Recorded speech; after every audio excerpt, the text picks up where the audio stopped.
வணக்கம் salt and pepper நேயர்களே. இன்றைக்கி நம்ம வைகாசி விசாகத்தை சிறப்பாக கொண்டாடிட்டுருக்கோம். உங்கள் அனைவருக்கும் ஃபர்ஸ்ட் ஆஃப் ஆல் நான் வைகாசி விசாகத்துக்கு நான் வாழ்த்துக்களை சொல்லிக்கிறேன். முருகன் உங்கள் குடும்பத்துக்கும் உங்களுக்கும் பரிபூர்ண ஆசைகளை வழங்கட்டும்னு கேட்டுக்கிறேன். சில பேர் வைகாசி விசாகத்தை வீட்டில் விரதம் இருந்து கொண்டாடுவீங்க, பல பேர் கோவிலுக்கு போய் வழிபடுவீங்க. அதனால் எது எப்படி இருந்தாலும் அந்த கந்தனோட கருணை உங்களுக்கு பரிபூர்ணமாக கிடைக்கட்டும்னு நான் வேண்டிக்கிறேன். அப்புறம் இன்றைக்கி பார்த்தீங்கன்னா புயப்பேட்டை கோவிலில் தான் இருக்கிறோம். இன்றைக்கி பார்த்தீங்கன்னா முருகர் குதிரை வாகனத்தில் பவனி வர போகிறாரு. அதுக்கான உற்சவருக்கான ஆரத்தி தான் பார்த்துட்ருக்கீங்க. இந்த நிகழ்ச்சியில் முழுசாக அதை பற்றி பார்ப்போம். கடைசி வரைக்கும் நிகழ்ச்சியை ஸ்கிப் பண்ணாமல் பாருங்கள். வழக்கம் போல் நம்ம சேனலை புதுசாக பார்க்குறீங்க அப்படின்னா நம்ம சப்ஸ்கிரைப் பட்டனை கிளிக் பண்ணிக்கோங்க. கூடவே அந்த பெல் ஐக்கானை கிளிக் பண்ணிக்கோங்க. ஸோ ஆன்மீகம் தொடர்பாக நாங்கள் போடுற இந்த மாதிரி அருமையான வீடியோக்கள் உங்களுக்கு உடனுக்குடனே நோட்டிஃபிகேஷன்லாம் கிடைக்கும். இப்போ பாருங்கள், கந்தசாமிக்கு அருள்மிகு கந்தசாமிக்கு பார்த்தீங்கன்னா ஆரத்தி காமிச்சிட்ருக்காங்க. அருமையாக இருக்குது, கண்கொள்ளா காட்சியாக இருக்குது. ஸோ கடைசி வரைக்கும் ஸ்கிப் பண்ணாமல் பாருங்கள். வாங்க நிகழ்ச்சிக்குள்ளே போகலாம். அருள்மிகு கந்தசாமி திருக்கோவிலோட குருக்கள் பரணிதர சுவாமிகளும் திரு ரமேஷ் சுவாமிகளும் இந்த கோவிலோட பெருமைகளை பற்றி நமக்கு சொல்ல போகிறாங்க, வரலாறை பற்றி சொல்ல போகிறாங்க. ஸோ நிகழ்ச்சியை முழுசாக பாருங்கள், நம்ம தொடர்ந்து கேட்கலாம். ஹர ஹர நம பார்வதி பதஜி ஹர ஹர மகாதேவா. தென்னாடுடைய சிவனே போற்றி, எந்நாட்டவர்க்கும் இறைவா போற்றி. வெற்றிவேல் முருகனுக்கு அரோஹரா. சேந்தனை கந்தனை செங்கோட்டு வெப்பனை செஞ்சுடர்வேல் வேந்தனை செந்தமிழ் நூல் விரித்தோனை விளங்கும் வள்ளிகாந்தனை கந்தக்கடம்பனை கார்மயில் வாகனனை சான்றவுனை மறவாத போதும் ஒரு தாழ்வும் இல்லையே. ஷடானனம் குங்குமரக்தவர்ணம் மகாமதிம் திவ்யமயூரவாகனம் ருத்ரசூனம் சுரசைன்யநாதம் குஹம் சதா சரணம் பிரபத்யே. வள்ளி தேவசேனா சமேத ஸ்ரீ கந்தசுவாமி திருவடிகள் சரணம் சரணம் போற்றி போற்றி. கந்தசுவாமி திருக்கோயில் அர்ச்சகர் சிவஸ்ரீ பரணிதர சிவாச்சாரியர் அவர்கள், சிவஸ்ரீ ராஜேஷ் சிவாச்சாரியர் அவர்கள். இந்த ஆலயம் சென்னை புரசைவாக்கம் அருகில் புயப்பேட்டை என்றும் நகரத்திலே கந்தசுவாமி என்ற பெயருடன் சுப்பிரமணியரானவர் இங்கே அருள் புரிக்கிறார். இடத்துக்கு சண்முக ஞானபுரம் என்ற ஒரு திருநாமமானது இருக்கிறது. இந்த ஆலயமானது சுமார் 400 வருடங்களுக்கு முன்பாக தோன்றப்பட்டது என்று சொல்லப்படுகிறது. திருமுருக பாம்பன் சுவாமிகள் இந்த முருகரை பார்த்து 20 பாடல்கள் பாடப்பெற்றார். குருவருளாக இங்கே இருக்கிற முருகர் இங்கே அருள் பார்த்திருக்கிறார். அனைத்து முருகர் சன்னதிகளும் முருகருடைய மயிலானது அழகாக சுவாமியுடன் இருக்கும். வலது பக்கம் இருக்கின்ற மயிலானது தேவ மயிலாகவும், இடது பக்கம் இருக்கின்ற மயிலானது அசுர மயிலாகவும் சொல்லப்படுகிறது. இங்கே இருக்கின்ற மயிலானது அசுரமயில் என்று சொல்லப்படுகிறது. அப்படி அசுரமயில் இருக்கின்ற முருகரை வழிபட்டால் நமக்கு இருக்கக்கூடிய சத்ரு என்று சொல்லக்கூடிய எதிரிகள், மறைமுகமாக இருக்கின்ற எதிரிகள் அனைவரும் விலகுவார்கள் என்று சொல்லப்படுகிறது. இந்த ஆலயத்திலே அனைத்து மாதங்களும் விசேஷங்கள்லாம் சிறப்பாக நடைபெறுகின்றது. சொல்லப்படுகின்ற அற்புதமான மயில் மீது அமர்ந்து முருகப்பெருமான் இங்கே காட்சியளிக்கிறார். அசுரமயில் மீது இருந்தால் சாஸ்திரம் என்ன சொல்கிறால், திருமணத்தடை, குழந்தை பாக்கியம், தேவையில்லாத இன்னல்கள் முன்க இந்த கலியுகத்திலே இருக்கின்ற மன சஞ்சலங்கள் சுபாதம் இரண்டாவது ஏற்பட்ட இன்னல்கள் முதலியவர்கள்லாம் நிவர்த்தியாகும் என்று சாஸ்திரங்கள், வேத சாஸ்திரங்கள்லாம் சொல்கிறது. அப்படிப்பட்ட அற்புதமான கேத்திரம் இது. இந்த கேத்திரத்திலே பாம்பன் சுவாமிகள் இங்கே அமர்ந்திருந்து 20 பாடல்களை பாடியிருக்கிறார். அதில் ஒரு பாடலில் குருவருள் என்று உனக்கு கிடைக்குமோ அன்றுதான் முருகனை தரிசனம் செய்ய முடியும் என்று எழுதியிருக்கிறார்கள். கிருபானந்த வாரியார் சுவாமிகள் அவர்களுக்கு ஆத்மார்த்தமான திருக்கோயிலாகும். அவர் சிந்தாதிரைப்பேட்டையிலே தங்கினார் கூட இங்கே சுவாமியை தரிசனம் செய்துவிட்டு தான் பிரசங்கத்திற்கு செய்வார்கள். 1940ஆம் ஆண்டு ஸ்ரீலங்கா சென்று பிரசங்கம் செய்து அங்கே சுமார் 50,000 ரூபாய் வசூல் செய்து இங்கே ராஜகோபுரம் எழுப்பி முருகப்பெருமானுக்கு எதிரே திருக்குளம் அமைத்து சித்தமட்டம் முதலியன திருப்பணிகளை எல்லாம் செய்து குடமுழுக்கு நிகழ்ச்சியானது சிறப்பான முறையிலே வாரியார் சுவாமிகள் அவர்கள் முன்னிலையிலே 1940 நடைபெற்றது. அதைத் தொடர்ந்து 60 ஆண்டுகளுக்கு பிறகு 2000 அதை தொடர்ந்து 2015 கும்பாபிஷேகமான சீரும் சிறப்புமான முறையிலே நடைபெற்றது. இந்த ஆலயம் இந்த பேட்டை வாழ் பெருமக்களுக்கு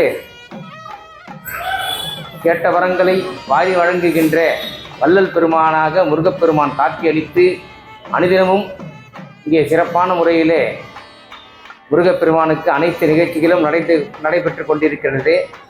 அவ்வாறாக இன்றைய தினத்திலே முருகர் உதித்த தினமான வைகாசி விசாக பிரம்மோத்சவ நிகழ்ச்சியானது சிறப்பான முறையிலே நடைபெற்று கொண்டிருக்கிறது. வருடந்தோறும் நடைபெறும் நிகழ்ச்சி தான் இந்த வருஷம் இன்னும் சிறப்பாக நடந்து கொண்டிருக்கின்றது. அந்த நிகழ்ச்சியிலே அனைத்து நிகழ்ச்சிகளும் சிறப்பான முறையிலே ஒளிபரப்பாகி கொண்டிருக்கின்றது. இதை கண்ணூரும் பக்தர்கள் அனைவரும் ஒரு முறையேனும் இம்முருகனை தரிசனம் செய்து உங்கள் மனதில் ஒவ்வொருக்கும் மனசில் ஒரு பிரார்த்தனை இருக்கும். அந்த மாதிரியான முருகப்பெருமானை பிரார்த்தனை செய்து எல்லாம் வல்ல வளமும் நலமும் பெற வேண்டுமாய் முருகப்பெருமானை பிரார்த்தனை செய்து வேண்டுமாய் அன்புடன் கேட்டுக்கொள்ளப்படுகிறோம். இந்த ஆலயம் முருகனுக்கு அரோகரா. இந்த ஆலயமானது இந்து சமய அறநிலையத்துறை அவர்களாலும் பரம்பரை அறங்காவலர்களாலும் சிறப்பாக நிர்வகிக்கப்பட்டு வருகின்றது.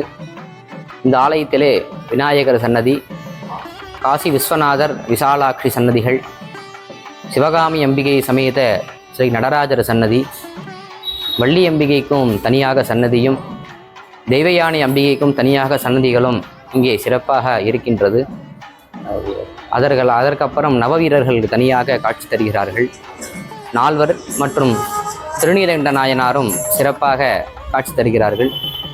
அதற்கு அடுத்தபடியாக அனுமர் ஆஞ்சநேயர் சன்னதி தனியாக உள்ளது. வள்ளி தேவசேனா சமேத ஸ்ரீ ஆறுமுகப் பெருமானுக்கும் இங்கே தனியாக சன்னதிகள் உள்ளன.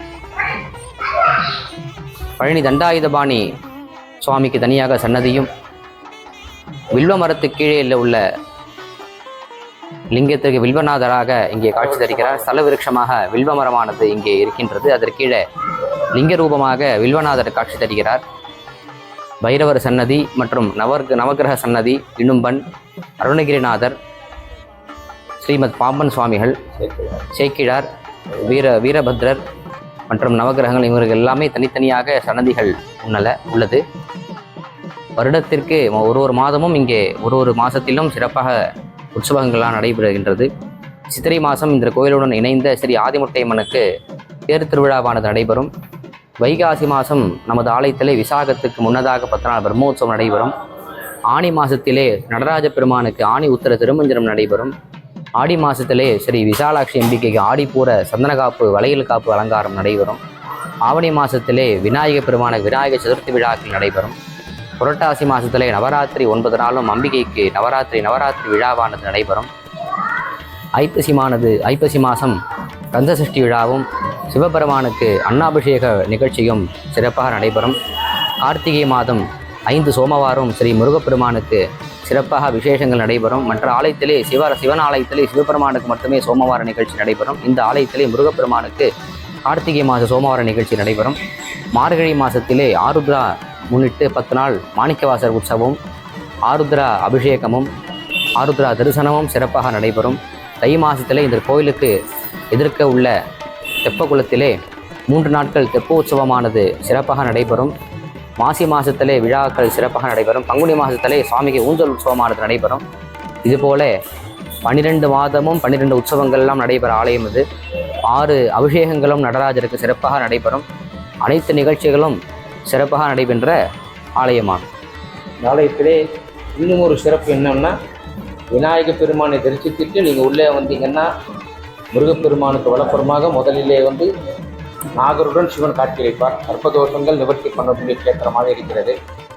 நாகருடன் சிவபெருமானை தரிசித்துட்டு முருகப்பெருமானை தரிசித்து பக்கத்திலே வந்தால் 2 விநாயகர் ஒன்று சேர இருப்பார்.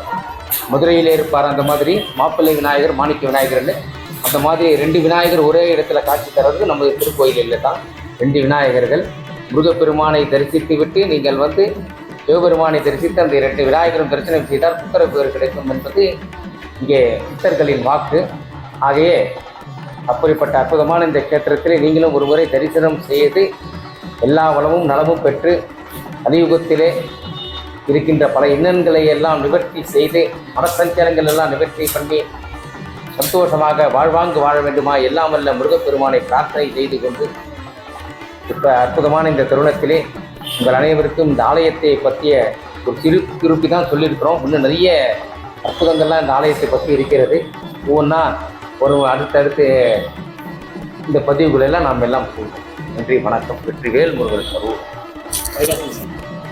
இந்த கோவிலோட வரலாறையும் பெருமைகளையும் சுவாமிகள் அழகாக சொன்னாங்க. அதெல்லாம் நீங்கள் கேட்டு ரசிச்சிருப்பீங்கன்னு நினைக்கிறேன். இப்போ உற்சவத்துக்கு கோவிலை சுற்றி கூட்டு போகிறாங்க. தொடர்ந்து இந்த தெய்வீக காட்சியை பார்த்துக்கிட்டே வைகாசி விசாக திருநாளான இன்னைக்கு அதோட சிறப்புகளையும் நான் தொகுத்து எடுத்துகிட்டு வந்திருக்கேன். அதையும் நம்ம தொடர்ந்து கேட்டுக்கிட்டே இந்த நிகழ்ச்சியை பார்க்கலாம். முருகப்பெருமான் சிவபெருமானோட நெற்றிக்கண்ணில் இருந்து வெளிவந்த தீப்பொறியில் இருந்து அவதரித்தவர். இது எல்லாருக்குமே தெரிஞ்சது தான்.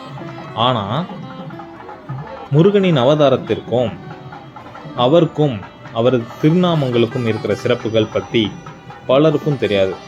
இதை வைகாசி விசாக நாளில் அறிஞ்சு கொள்வது ரொம்பவும் சிறப்பு வாய்ந்த விஷயம். முருகப்பெருமான் அவதரித்த திருநாளான வைகாசி மாதம் விசாக நட்சத்திர நாளில் முருகனை அனைவரும் விரதம் இருந்து வழிபடலாம். விரதம் இருக்க முடியாதவங்க முருகனை மனசார நினச்சி அவரோட மந்திரங்களை சொல்லி வழிபட்டாலே முருகப்பெருமானோட அருளை பெற முடியும். வைகாசி விசாகம் முருக கடவுள் அவதாரம் செஞ்ச திருநாள். வைகாசி மாதத்தில் வர விசாக நட்சத்திரத்தில் வர சிறப்பு நாள் இதுதான். விசாகம் 6 நட்சத்திரங்கள் ஒன்று சேர்த்த ஒன்று. இதனால் முருகனும் 6 முகங்களோட இருப்பவர் என்பது ஐதீகம். அதாவது உலகத்தில் இருக்கிற உயிர்களுக்கு நேரும் இன்னலை, அதாவது துன்பங்களை நீக்கிற பொருட்டு சிவன் 6 முகங்களாய் தோன்றி அவரோட திருவிளையாடலால் குழந்தையானது இந்நாளில் தான். மக்கள், விலங்குகள், தாவரங்கள் எல்லாம் ஓர் உயிராக இணைக்கப்பட்டிருக்கும் இந்த உண்மையை விளக்குதலே இந்நாளோட கருத்து. அதனால் இந்த நாளில் விரதம் இருந்து கோயில்கள்லாம் சிறப்பாக கொண்டாடுவாங்க. வைகாசி மாதத்தில் சந்திரன் பௌர்ணமி நாளில் விசாக நட்சத்திரத்தில் சஞ்சரிக்கும். அதனால தான் இந்த மாதம் வைசாக மாதம் முதல்ல இருந்துச்சு, அப்புறம் தான் வைகாசின்னு மாறுச்சு. இந்த மாத பௌர்ணமினால் வைகாசி விசாகம் தான் குறிப்பிடுறோம். இந்த நாளில் தான் முருகப்பெருமான அவதாரம் செஞ்சதா சாஸ்திரங்கள்லாம் சொல்லுது. விசாகன் அதோடது பேர் பார்த்தீங்கன்னா வீணா பச்சி, அதாவது மயிலை குறிக்கிறது. சாகன்னா சஞ்சரிப்பவன், மயில் மீது வலம் வரும் இறைவன். அதனால தான் விசாகன்னு சொல்லுவாங்க. முருகனுடைய வாகனமாக சூரபத்மன் தான் மயிலா இருக்கிறான். சூரபத்மனை முருகன் வதம் செஞ்சார். வதம் செஞ்சு அவனை அழிக்கலை, அதுக்கு பதிலாக தன்னுடைய வாகனமாக மயிலாக மாற்றிருக்காரு. அதுதான் மயில்.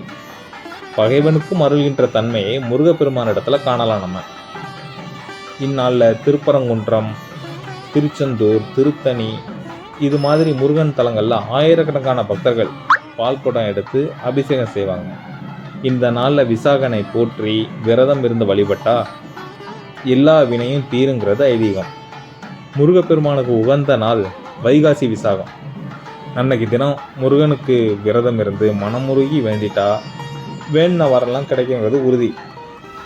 குழந்தை இல்லாதவங்க வைகாசி விசாகம் அன்னைக்கு பால் பழம் மட்டும் சாப்பிட்டு விரதம் இருந்து முருகன் கோவிலுக்கு சென்று வேண்டிக்கிட்டா அடுத்த வருஷம் வைகாசி விசாகத்துக்குள்ளேயே மடியில் குழந்தை தவழ்வது உறுதி. திருமணமாகாதவங்க கூட விரதம் இருந்து முருகனை வேண்டிக்கலாம், சீக்கிரமாக கல்யாணம் நடக்கும். இந்த விரதத்தை ஆண்களும் இருக்கலாம், பெண்களும் இருக்கலாம். அன்னைக்கு தினம் பக்தர்கள் பால் காவடி எடுத்து ஆறுமுக பெருமானுக்கு பாலாபிஷேகம் செய்வாங்க. விரதம் இருந்து ஒருவேளை உணவு மட்டும் சாப்பிட்டு முருகனை தியானம் செஞ்சு முருகனோட பாடல்களை கேட்டாலோ படித்தாலோ ஜெபித்தாலோ சகல சௌபாக்கியங்களும் கிடைக்கும். இதுவும் ஐதீகம். வைகாசி விசாக நாளில் முருகப்பெருமான அவதாரம் செஞ்சதா புராணங்கள்லாம் சொல்லுது. காளிதாசர் எழுதின குமார சம்பவம் அப்படிங்கிற நூலில் கூட முருகப்பெருமான் பிறப்பு பற்றி கூறியிருக்காரு. சம்பவம் என்றால் தோன்றுதல், குமரனின் தோற்றத்தை பற்றிய நூல் என்பதால் இந்த பெயர் வைச்சாங்க காளிதாசர். காளிதாசன் இந்த தலைப்பை வால்மீகி ராமாயணத்திலிருந்து தேர்ந்தெடுத்தார். முனிவர்களின் யாகத்திற்கு இடைஞ்சல் செய்த தாடகை என்னும் அரக்கிய வதம் செய்ய ராமபிரானை விஸ்வாமித்திரர் அழைத்து சென்றார். அப்போது அவர் கந்த பெருமானின் பிறப்பு, அவர் பத்மாசுரனை அழித்தது உள்ளிட்ட நிகழ்ச்சிகளை ராமலட்சுமணருக்கு சொன்னார். இந்த நிகழ்ச்சியை வால்மீகி ராமாயணத்தில் குமார சம்பவம்னு வர்ணிச்சிருக்காரு. அந்த வர்ணனை தான் காளிதாசருக்கு தலைப்பாக கிடச்சிருச்சு. இப்போ இருக்கிற புது படங்களில் பழைய படத்தோட டைட்டில் எடுத்து வைக்கிறது இல்லையா, அந்த மாதிரி. அதே மாதிரி பத்மாசுரன் என்பவன் கடும் தவம் இருந்து சிவனுக்கு இணையான ஒருவரை தவிர வேற யாராலையும் அழிக்க முடியாத வரம் வாங்கிட்டான். அதாவது சிவனுக்கு ஈக்குவலாக இருக்கிற ஒருத்தர் தான் நம்மளை கொல்ல முடியும், வேற யாராலும் அழிக்க முடியாத வரம் வேணும்னு வாங்கிட்டான். அப்படி பிறப்பவன் பெண் சம்பந்தம் இல்லாமல் பிறக்கணுங்கிற நிபந்தனையை வச்சு சிவனிடம் அனுமதி வாங்கிட்டான். இப்படி ஒருவன் பிறக்க முடியாது என்ற ஆணவத்தால் தேவர்களை துன்புறுத்தினான். சிவனிடம் முறையிடுவதற்காக தேவர்கள்லாம் போனாங்க. அப்போ தட்சிணாமூர்த்தியாக வடிவம் தாங்கி தவத்தில் இருந்தார் சிவன். அவருக்கு பணிவிடை செய்ய வந்த அம்பாலும் தவத்தில் இருந்தாங்க. தவம் இருக்கிற நேரத்தில் எது கேட்டாலும் கிடைக்கும். இதை பயன்படுத்திக்கிட்ட தேவர்கள் என்ன பண்ணாங்க, தங்களை துன்புறுத்தும் அசுரனை அழிக்கும் ஒரு அம்சம் உருவாக வேண்டும் அப்படின்னு சிவன்கிட்ட கோரிக்கை வச்சாங்க. உடனடியாக அவர் நினச்சிருந்தா விநாயகர் அனுப்பியிருக்கலாம். ஆனால் அவரோ பார்வதியின் அம்சமாக தோன்றியவர். பெண் சம்பந்தம் அவருக்கு இருக்கு. பத்மாசுரனுக்கு கொடுத்த வாக்கை காப்பாற்றுறதுக்கு தான் நெத்திக்கண்ணிலிருந்து 6 பொறிகளை உருவாக்கி கங்கை நதியில் விட்டார். அந்த 6 பொறியும் ஒன்று சேர்ந்து தான் கந்த பெருமான் அவதரித்தார். இவருக்கு சுப்பிரமணியன் ஒரு பேர் இருக்கு. சுப்பிரமணியன் அந்த பேர் தான் தமிழில் சொல்லப்படுது, சுப்பிரமணியன்னு சொல்லப்படுது. இதற்கு பரமாத்மாவின் அம்சம் என்று பொருள். சிவபெருமானே பரமாத்மா, அவரது பிள்ளை என்பதால் இந்த பெயர் வந்துச்சு.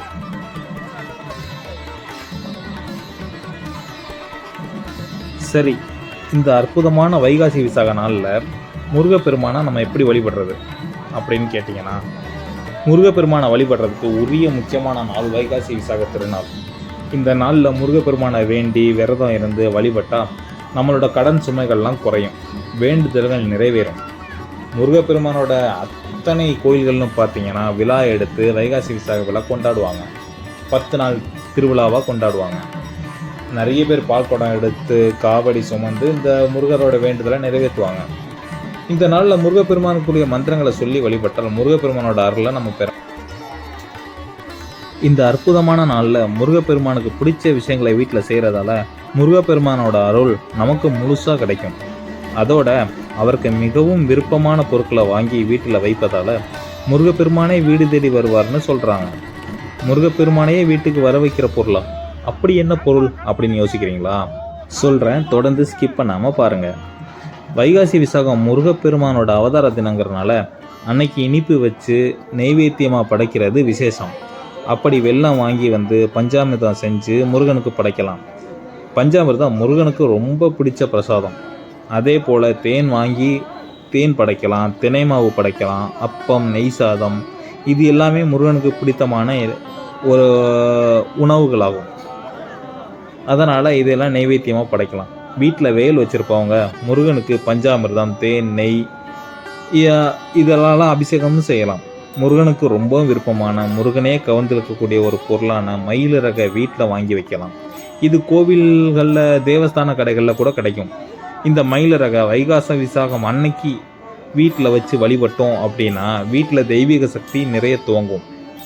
எதிர்மறை ஆற்றல்கள் வீட்டில் இருந்துச்சு, எதுவும் நெகட்டிவ் வைப்பு இருந்துச்சு அப்படின்னா அதெல்லாம் விலகி பாசிட்டிவ் வைப்பு, நேர்மறை விஷயங்கள் அதிகரிக்க துவங்கும். வாஸ்து சாஸ்திர அடிப்படையில் மட்டும் இல்லாமல் ஆன்மீக ரீதியாகவும் பல நன்மைகளை தரக்கூடிய சிறப்பு இந்த மயிலிறகுக்கு இருக்குது. மயிலிறகு பாதுகாப்பு, சுபிக்ஷம், பொருளாதார முன்னேற்றம் இதெல்லாம் தரக்கூடியது. இதை வீட்டில் வச்சுருந்தா வாஸ்து தோஷங்கள்லாம் நீங்கும். மயிலிறகு வீட்டில் இருந்துச்சுன்னா முருகப்பெருமானோட அருளும் கிருஷ்ணரோட அருளும் பரிபூரணமாக கிடைக்கும். ராகு உள்ளிட்ட கிரகதோஷங்கள்லாம் நீங்கும். மயில் முருகப்பெருமானோட வாகனமாக இருக்கிறதுனால அந்த மயிலோட இறகை வீட்டில் வச்சா முருகப்பெருமானோட மனம் மகிழும். அவரே நம்முடைய வீட்டில் இருப்பதுக்கு சமமானதுங்கிறது பக்தர்களோட நம்பிக்கை. சரி, முருகப்பெருமானோட லீலைகள் தெரியுமா? கேள்விப்பட்டிருக்கீங்களா? முருகப்பெருமான் பாலமுருகனாக இருக்கும்போது 6 வயசு வரைக்கும் அந்த பாலப்பருவ லீலைகளை செய்தார். பிரம்மாவுக்கு ஓம் என்ற மந்திரத்தின் பொருள் தெரியாதனால அவரையே சிறையில் அடைத்தது, தந்தைக்கே பாடம் சொன்னது, தமிழ் மூதாட்டி ஔவை பாட்டிக்கு நாவல் கனியை கொடுத்தது, சுட்டப்பழம் வேணுமா சுடாத பழமானு கேட்டு அந்த அறிவுக்கடலையே கலந்த செய்தது, உலகையே சுற்ற போட்டியில் பங்கேற்று தந்தா தண்டாயுத பாணியான் மலையில நின்னது, இது எல்லாமே அவர் செய்த திருவிளையாடல் தான். அவரோட திருவிளையாடல்களை இன்னும் சொல்லிக்கிட்டே போகலாம். அப்புறம் அவர் தேவர்களின் சேனாதிபதியாகி தேவ சேனாதிபதி அப்படிங்கிற பெயரும் அவருக்கு வந்துச்சு. தேவசேனா என்பது தெய்வானியின் பெயர். அவளை மணந்து அவளுக்கு அறிகுறியானாலையும் இந்த பெயர் அவருக்கு இருக்கிறதா சொல்லுவாங்க. குரமகளான வள்ளியை கல்யாணம் பண்ண இறைவனுக்கு உயர்ந்தவர் தாழ்ந்தவர் அப்படிங்கிற பேர நிலையத்தில் உலகுக்கு உணர்த்துவர் எம்பெருமான் முருகன். முருகப்பெருமானோட எந்த மந்திரத்தை சொல்லி மனதார வழிபட்டாலும் முருகனின் அருள் கிடைக்கும்.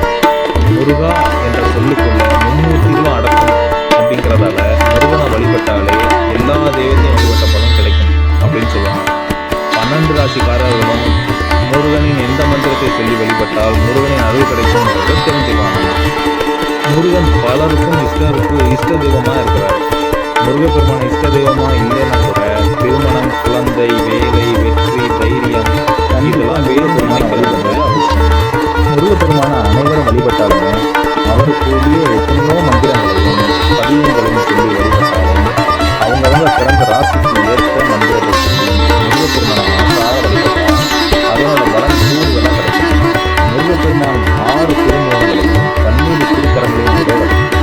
அதனால அவருக்கும் 27 நட்சத்திரங்களும் அந்த 27 நட்சத்திரங்களுக்குள்ள 12 ராசிகளும் அடக்கம் அப்படின்னு சொல்லுவாங்க.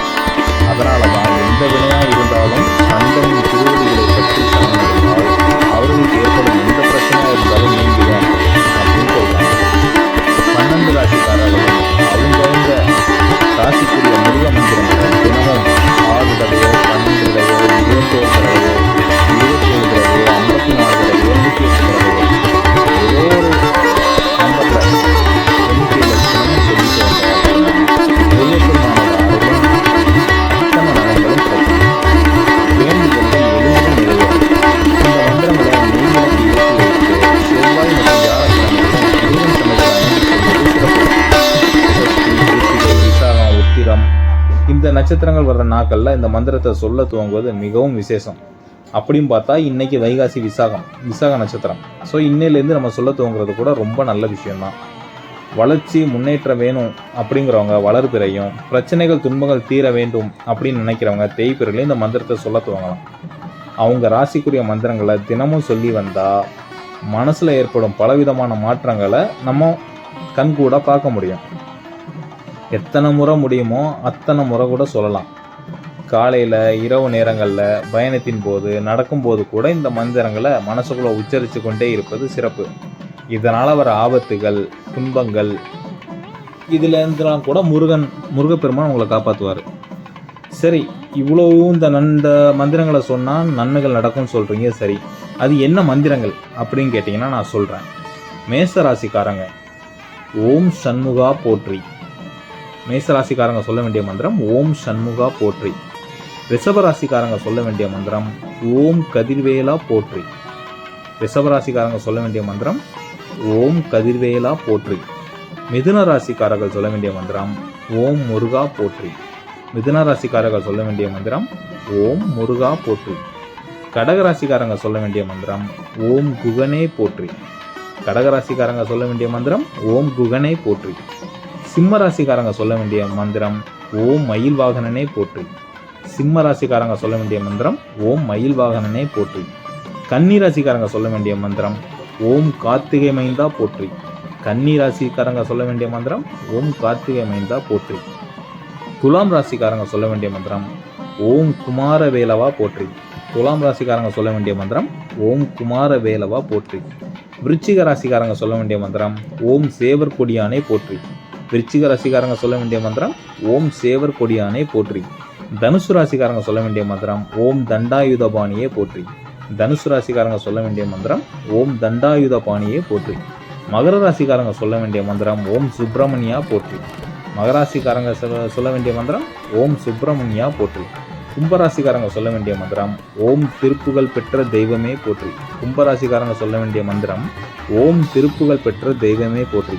மீன ராசிக்காரங்க சொல்ல வேண்டிய மந்திரம் ஓம் சூரனை வென்ற குமாரா போற்றி.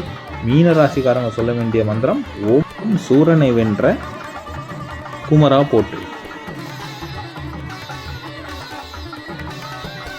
இந்த மந்திரங்கள் எல்லாம் நான் சொன்ன மாதிரி நீங்கள் முருகனோட ஆலயத்தில் உட்காந்து ரெகுலராக நான் சொன்ன எண்ணிக்கையில் நீங்கள் படிச்சுட்டு வந்தீங்க அப்படின்னா உங்கள் வாழ்க்கையில் நடக்கிற மாற்றங்களை நிச்சயமாக உங்கள் கண்ணு முன்னாடியே பார்ப்பீங்க.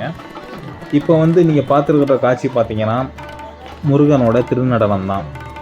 அந்த மங்கள இசைக்கு ஏற்ற மாதிரி நாதஸ்வர இசைக்கு மேல சத்தத்துக்கு ஏற்ற மாதிரி முருகன் ஆடிட்டுருக்காரு, திருநடனம் புரிஞ்சிட்ருக்காரு. அந்த காட்சியை தான் பார்க்குறீங்க. இன்னும் கொஞ்ச நேரத்தில் கோவில்லேருந்து வெளியே வந்து குதிரை வாகனத்தில் ஏற்றிடுவாங்க. கண்டினியூவாக பாருங்கள்.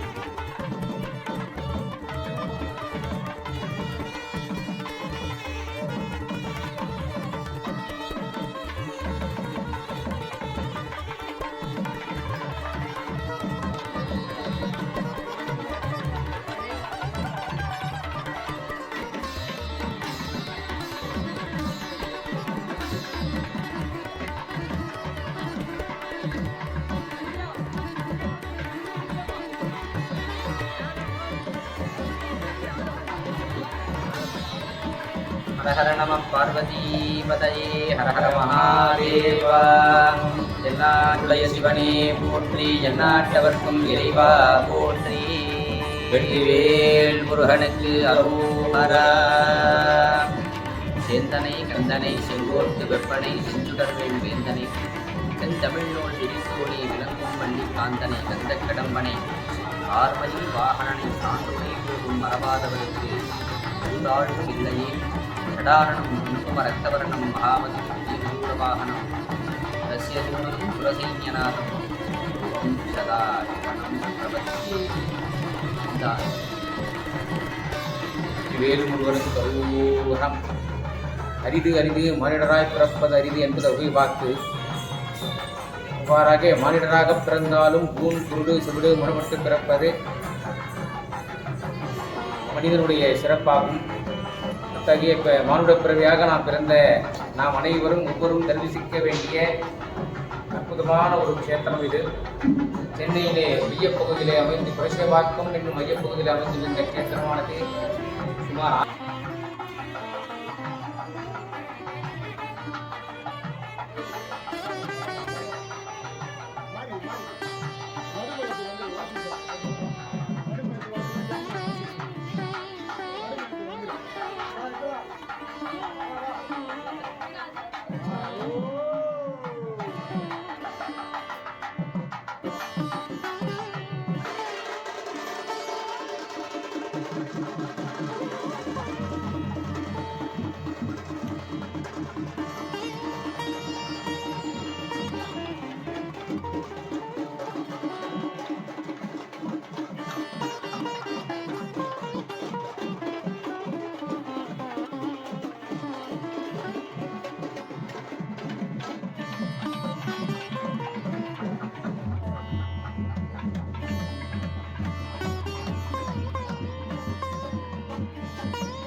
வருடங்களுக்கு முன் தோன்றிய அற்புதமான க்ஷேத்திரம் இது.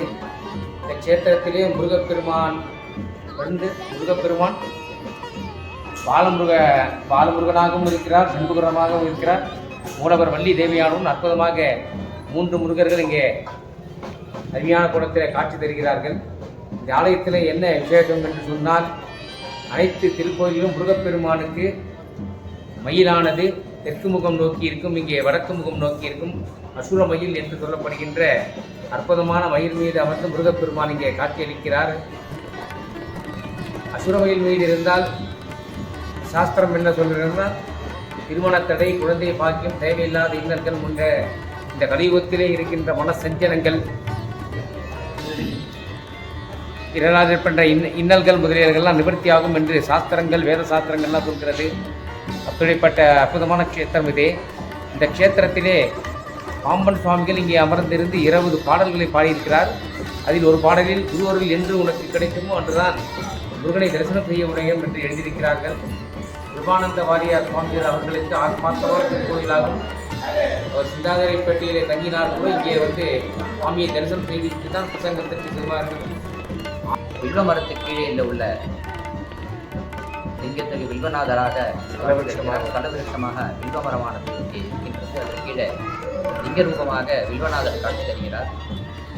பைரவர் சன்னதி மற்றும் நவகிரக சன்னதி, இலும்பன், அருணகிரிநாதர், ஸ்ரீமத் பாம்பன் சுவாமிகள், சேக்கிழார், வீரபத்ரர் மற்றும் நவகிரகங்கள் இவர்கள் எல்லாமே தனித்தனியாக சன்னதிகள் உள்ளது. வருடத்திற்கு ஒவ்வொரு மாதமும் இங்கே ஒவ்வொரு மாதத்திலும் சிறப்பாக உற்சவங்கள்லாம் நடைபெறுகின்றது. சித்திரை மாதம் இந்த கோயிலுடன் இணைந்த ஸ்ரீ ஆதிமுத்தையனுக்கு தேர் திருவிழாவானது நடைபெறும். வைகாசி மாதம் நமது ஆலயத்திலே விசாகத்துக்கு முன்னதாக பிரம்மோற்சவம் நடைபெறும். ஆனி மாதத்திலே நடராஜ பெருமானுக்கு ஆடி உத்தர திருப்பதிரம் நடைபெறும். ஆடி மாதத்திலே ஸ்ரீ விசாலாட்சிக்கு ஆடி கூட சந்தனகாப்பு வளையல் காப்பு அலங்காரம் நடைபெறும்.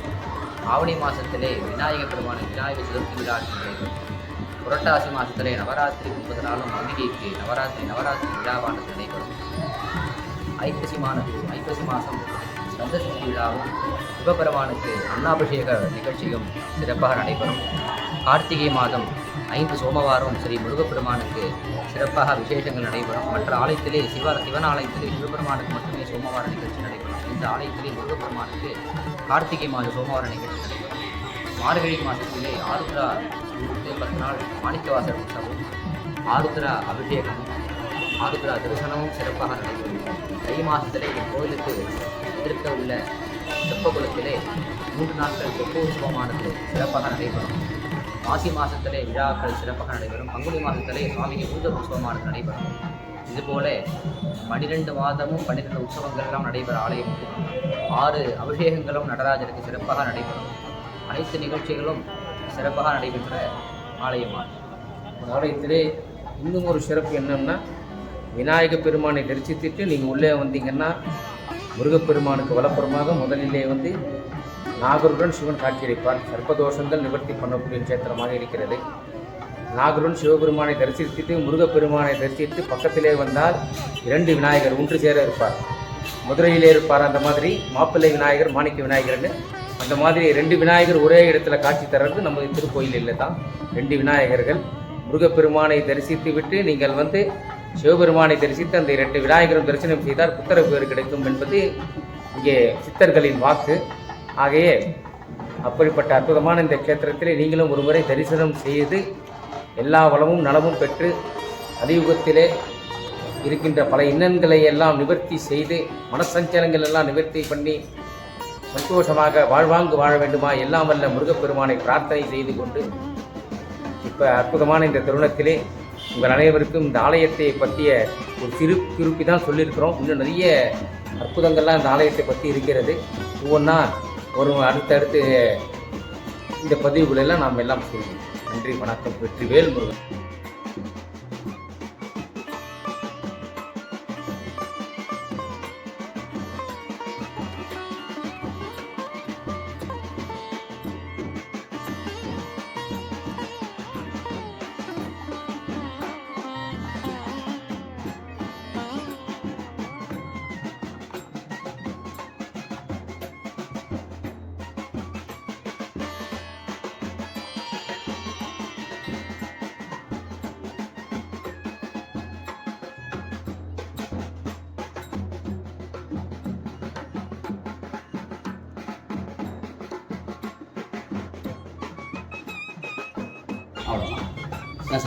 விசாகம் நட்சத்திரம் ஒவ்வொரு மாதமும் வருகின்றது. இந்த வைகாசி மாதத்திலே வருகின்ற விசாக நட்சத்திரமானது முருகப்பெருமானுடைய இந்த வைகாசி விசாகம் என்றது அவருடைய ஜனன காலமாக வேத சாஸ்திரங்களே சொல்லப்படுகின்றது. முருகனுக்கு உகந்த நட்சத்திரம், முருகன் பெருமான் பிறந்த நட்சத்திரமானது இந்த வைகாசி மாதத்தில் உதித்த முருகப்பெருமானுக்கு வைகாசி விசேகம் மிக விசேஷமாக கொண்டாடப்படுகிறது. அனைத்து முருகர் ஆலயங்களிலும் வைகாசி விசாகமானது மிக சிறப்பான முறையிலே நடைபெறும். அன்றைய தினத்திலே நம் வீட்டிலே வீட்டை சுத்தம் செய்து வீட்டிலே முருகப்பெருமான் படத்திலே விளக்கை ஏற்றி முருகப்பெருமானை மனமுருகி பிரார்த்தனை செய்தால் நினைத்தது நடக்கும், கேட்டது கிடைக்கும். முருகப்பெருமான் போல கொடுக்கும் தெய்வம் இல்லை, அவரை போல சத்துருக்களை தண்டிக்கும் தெய்வமும் இல்லை. குழந்தையை தான் நம்ம நினைக்கிறோம், ஆனால் குழந்தைக்கு மீறி சம்ஹாரமூர்த்தியாக முருகப்பெருமான் எப்பொழுதும் காட்சி தருவார். அவர் சிரித்த முகத்துடன் இருக்கிறார் அப்படின்னு நம்ம நினைக்க வேணாம். அவரை பிரார்த்தனை பண்ணோம்னா, முருகன் வந்து தமிழ் கடவுள், அவர் சொல்லவே வேண்டாம். மற்ற கடவுள் பிரார்த்தனை பண்ணுற மாதிரி முருகர் கிடையாது. முருகனை வந்து நம்ம வீட்டு தெய்வம் மாதிரி, நம்ம குழந்தை மாதிரி, நடா இப்படி பண்ணிட்டேன் முருகா அப்படின்னு சொல்லி நம்ம வந்து உரிமையாக பிரார்த்தனை பண்ணக்கூடிய ஒரே கடவுள் முருகப்பெருமான் தான். மற்ற சுவாமியெல்லாம் ஒரு பயபக்தியோடு பண்ணுவோம். முருகப்பெருமானே நம்ம வீட்டு குழந்தை மாதிரி நாம் பாவிச்சுட்டு, ஏன்டா இப்படி எனக்கு கஷ்டம் கொடுக்குற, ஏன்டா இப்படி பண்ணுறேன்னு சொல்லி ஒருத்தர் நம்ம எதிராளிகிட்ட பேசுகிற மாதிரி முருகப்பெருமான்கிட்ட மனமுருகி பேசணும்னா முருகப்பெருமான் நினைத்தது நடக்கும், கேட்டது கிடைக்கும். ஒரு அற்புதமான பல முருகப்பெருமான் பல வடிவங்களில் இருந்தாலும் இந்த ஆலயத்திலே முருகப்பெருமான் ஒரு வடிவில் இருக்கிறார். அவ்வாறாக நாம் எந்த இடத்திலே நாம் முருகப்பெருமானை எங்கே எவ்வாறாக தரிசனம் செய்தாலும் மனமுருகி பிரார்த்தனை செய்தால் முருகப்பெருமான் போல் கொடுக்கும் தெய்வம் இல்லை, காக்கும் தெய்வம் இல்லை. சுவாமி அற்புதமான கடவுள் முருகப்பெருமான். அனைவரும் முருகப்பெருமானை வேண்டி இந்த வைகாசி விசாக திருநாளிலே எல்லா வளமும் நலமும் பெற்று லோகக்ஷேமமாக இருக்க வேண்டும். முக்கியம் அதுதான். எந்த பஞ்சமும்